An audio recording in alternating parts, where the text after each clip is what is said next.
Welcome, everybody. I'm told there will be no introduction, so I'll just start in. Hi. Growing up on a farm 5 miles from here, I didn't see much fine art.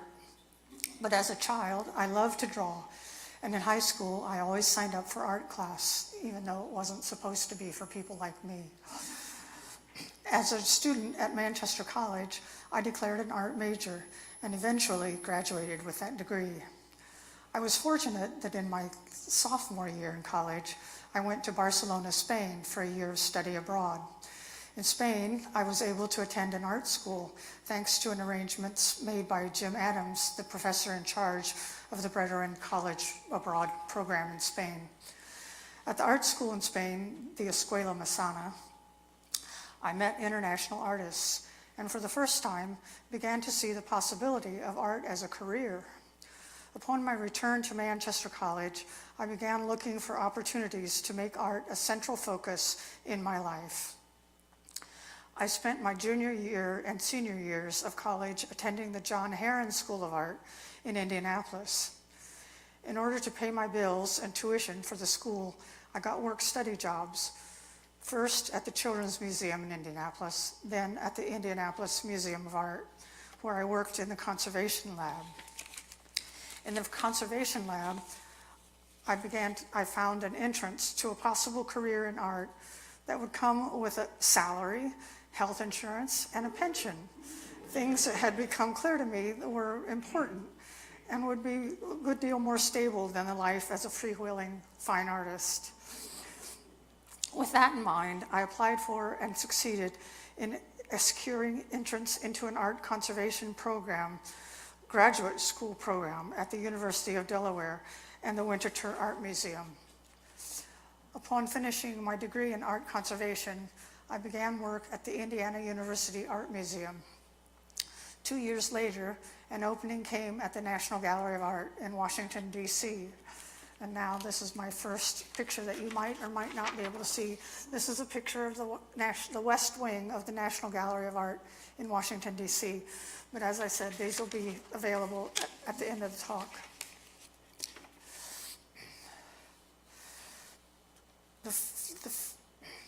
I worked at that gallery for the next 29 years. Now, here's another picture that's of the conservation lab in the National Gallery of Art, and a second one of the conservation lab at the National Gallery of Art. And you'll see them. They have big tubes coming out of the ceiling. I don't know if you can see that, but you'll be able to later. And those are for extracting the fumes of the solvents that I'll be talking about, so that we don't kill ourselves with breathing in solvents. The examination begins with a strong light, brighter than is used in exhibitions. By moving the light, I think I got lost. The focus of my talk today is to explain what art conservation is and how it is done. When you go to a doctor, you explain why you're there. The doctor will examine you to see what is wrong. Since paintings can't talk, when a painting needs repair, it is up to the conservator to find out what is wrong. And this is done by a means of a thorough examination. The examination begins with a strong light, brighter than is used in exhibitions. By moving the light to one side, which is called raking light, disruptions in the paint surface are cast into relief. An image of the painting in infrared light can be obtained by using infrared sensitive film or a closed circuit video camera filtered for infrared light used with a monitor to show the resulting image.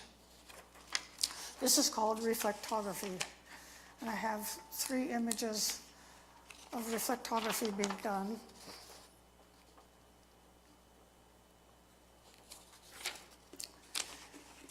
And the last one is of Ginevra da Vinci by Leonardo da Vinci, showing that he used a method called pouncing to transfer from his drawing to the panel for the painting.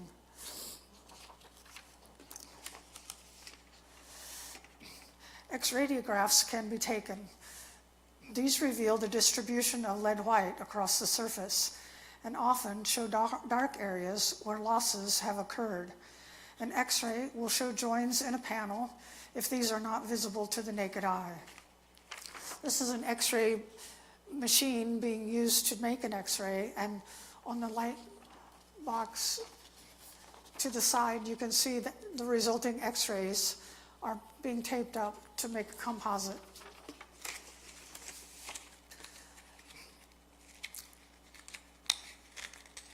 This is a person taking an X-ray of a painting.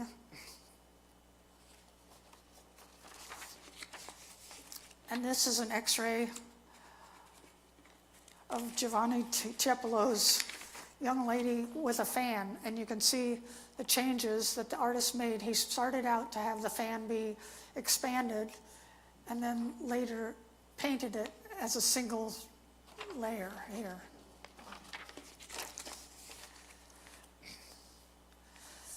The examination should enable the conservator to clearly identify what is original to the artist and where alterations have been made by later hands. If the alterations were made by the artist, they will be left as is.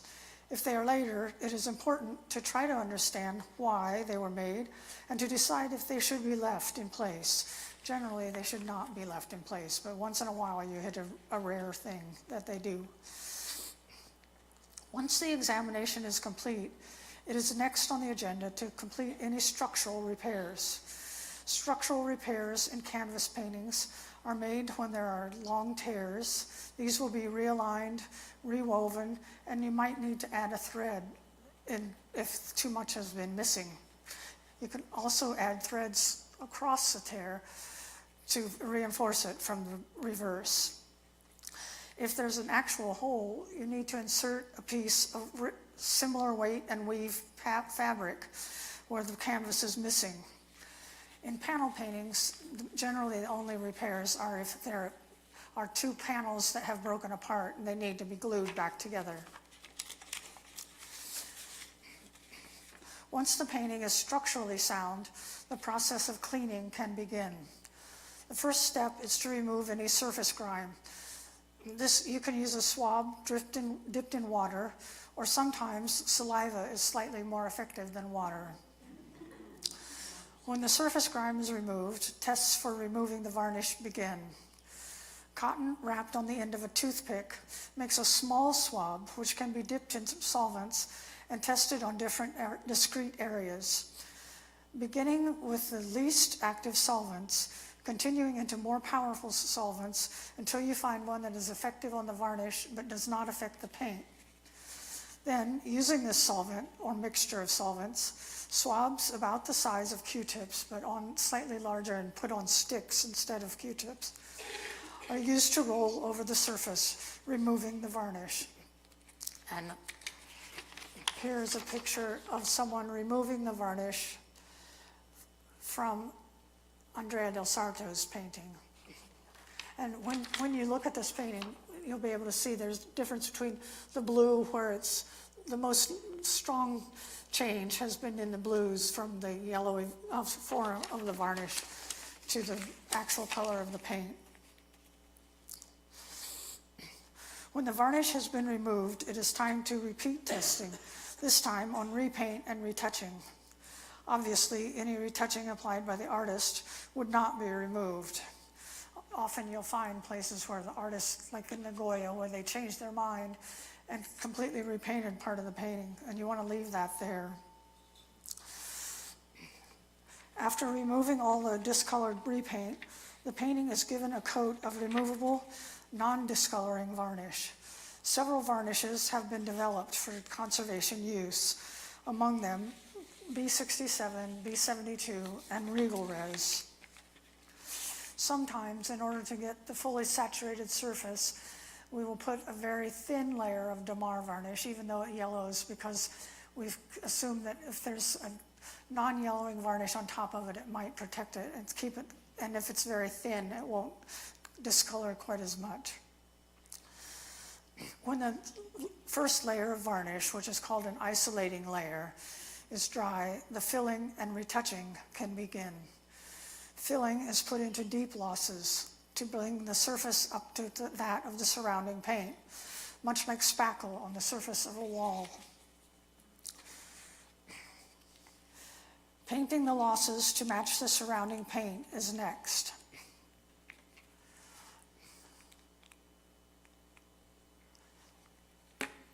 For this, dry pigments are mixed with easily removable, that is to say, soluble resins in small batches.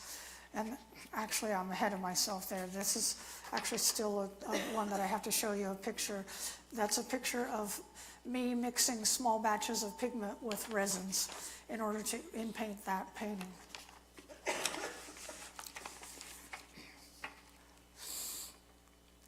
The losses are painted only to the edge of the actual loss, never onto the original paint, with one exception. If it is a glaze that has been lost, the retouching glaze will be put over original paint. When the in-painting is finished, the painting is given a final coat, or several, of an appropriate varnish, according to our best understanding of what the artist intended. This, in the case of the old masters, is generally assumed to be a glossy, saturating layer. In the case of some 19th and 20th century paintings, it is sometimes more matte. It is important to know the artist's practices, especially for 20th century paintings. For example, an Anselm Kiefer painting would never need a varnish. In conclusion, I'll give a brief example of a painting I worked on by the artist Petrus Christus, and that's the painting there. Petrus Christus worked in the Netherlands in the 15th century. This is his painting of the Nativity. The advanced representation of space suggests a date late in Christus' career, more like 1465.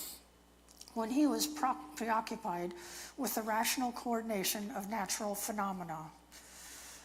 Relying on a one-point perspective for the design, he identified the intersection of the horizontal and vertical axes of the painting at the level at which he wished to place the heads of his main figures. Christus roughly worked out the predominant orthogonals with summary brushstrokes. Whoops. We're supposed to be going down to the next. The next slide is what we want. Nope. There. Oh. Okay.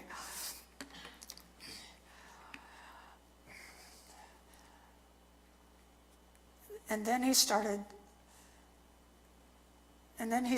the figures and the precise locations of the orthogonals, which appear in the X-radiograph. Unfortunately, I don't have an X-radiograph of this picture, as a series of incised lines.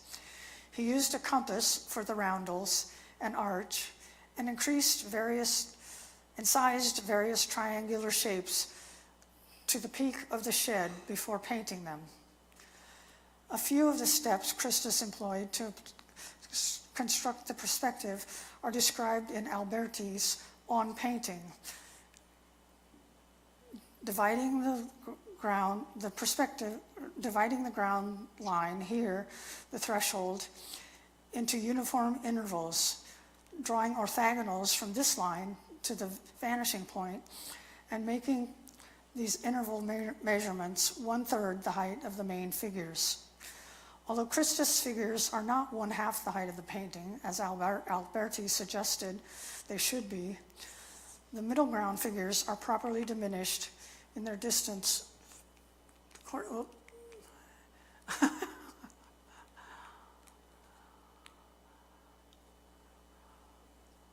There.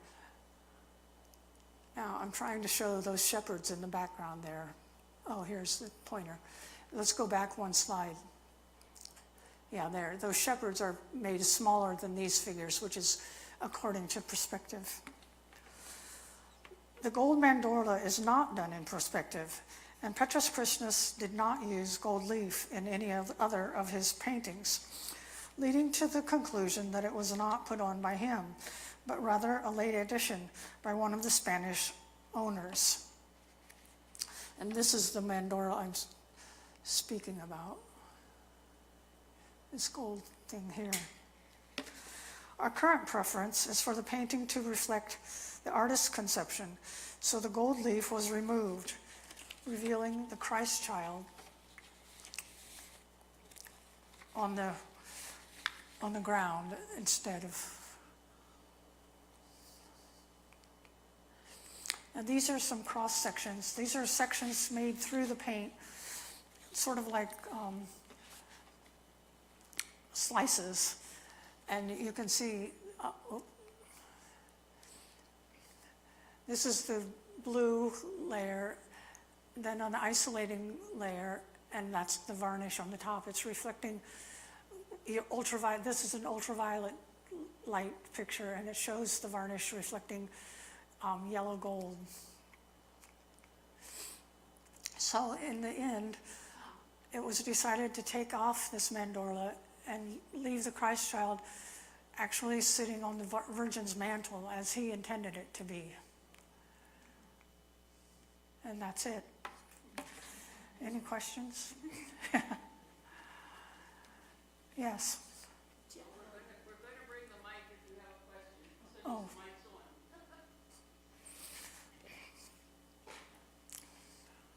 on. Is it on? All right. Yes, if you have questions, There's a I'll bring the question. mic to you. Thanks. So did all the old masters use varnish? We believe they did. In fact, they used oil resin varnishes normally, which are very difficult to remove. Aha. But that's not so prevalent now. That's not necessarily prevalent now. Many artists don't use varnish. It started in the 19th century. Some 19th century artists were opposed to varnish because of what the practices at the Louvre, which were to slather very heavily natural resin varnishes on all paintings for the openings. And the artists of the 19th century began to see that these would discolor and preferred that they not do that. So it wasn't you can't change it here. Oh, okay. Oh, there. So, oh shoot, what was it? So it wasn't always the painter who put the varnish on the painting? No, it wasn't. It might have been the association. It or could have been varnishers who were just do it going to and everything. varnishing everything. Okay. And then when you were in Spain, you talked about Goya, but did you appreciate any other masters? Did you look at? When I was in Spain? Mm-hmm. Oh, absolutely. Velázquez is one of my favorites. That's my favorite. Good. Yeah. Okay, I love Velázquez. Yeah. Oh, excellent. And Murillo I like as well. Mm-hmm. Picasso, do you care for any of his? Picasso, is he French or Spanish? That's a good question. Oh, well, the Spaniards will tell you that he's But Spanish. if he's Spanish, then yes, I appreciate Picasso. In fact, Picasso is probably the most modern painting I've ever worked on. You worked on one. I worked on a very small one at the Indiana University Art Museum. Oh my gosh. Yeah. Oh, congratulations. I hope I did a good job. Did you ever feel like you're like an art detective? Because you have to Absolutely. work backwards, right? Right. So right. what did your preparation entail before you touched the painting? Well, depending on what the painting presented, you would either do all of these steps that I've described, and also you would want to know something about the artist. So you would look at other paintings by that artist, wherever you could have a chance to see them, just to gain a general knowledge of how that painter worked. Lots of time involved. The longest I ever spent on a single restoration was 5 years. So, yeah, you needed to go very slowly and deliberately.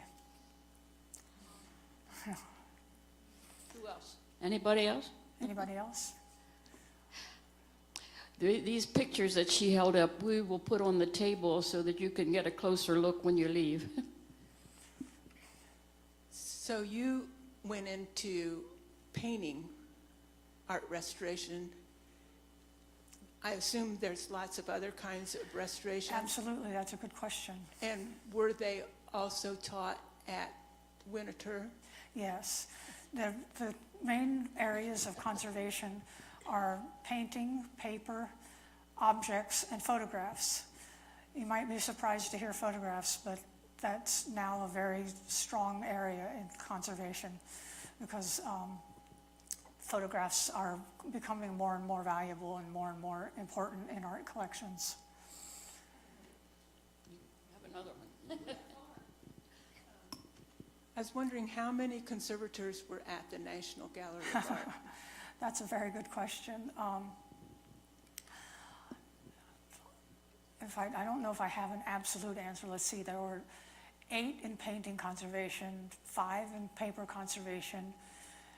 Now there's more in objects conservation because of the outdoor sculptures, so there's probably as many as 8 in the objects conservation studio as well. And photographs had 2. I think they may have 3 now, because that's also becoming more important as a collection. Any other questions? Anyone else? Okay, thank you. We'll get these. Give us time to say. You.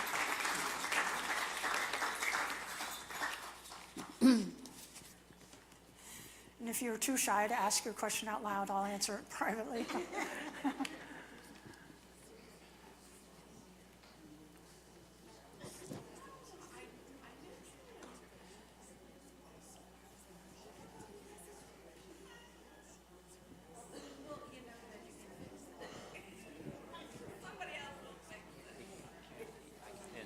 So I didn't know if you addressed who you paint. I do now. Do you? Uh-huh. What do you? I just paint very small landscapes. Okay. Yeah. Well, neat. Hi. Oh, you're welcome. Have a seat. Oh, it's still on.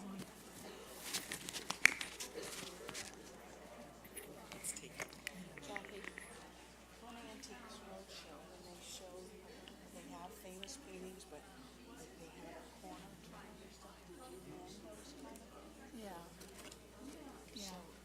So whenever they tell those people they need to conserve, You mean find the conservative?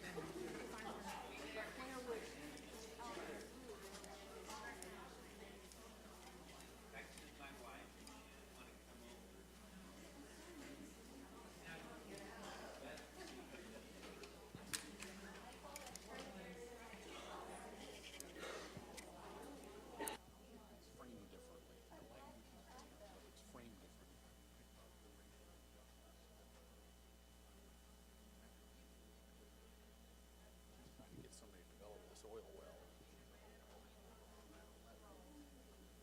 All these oil companies are run by rich white moguls. And they thought she had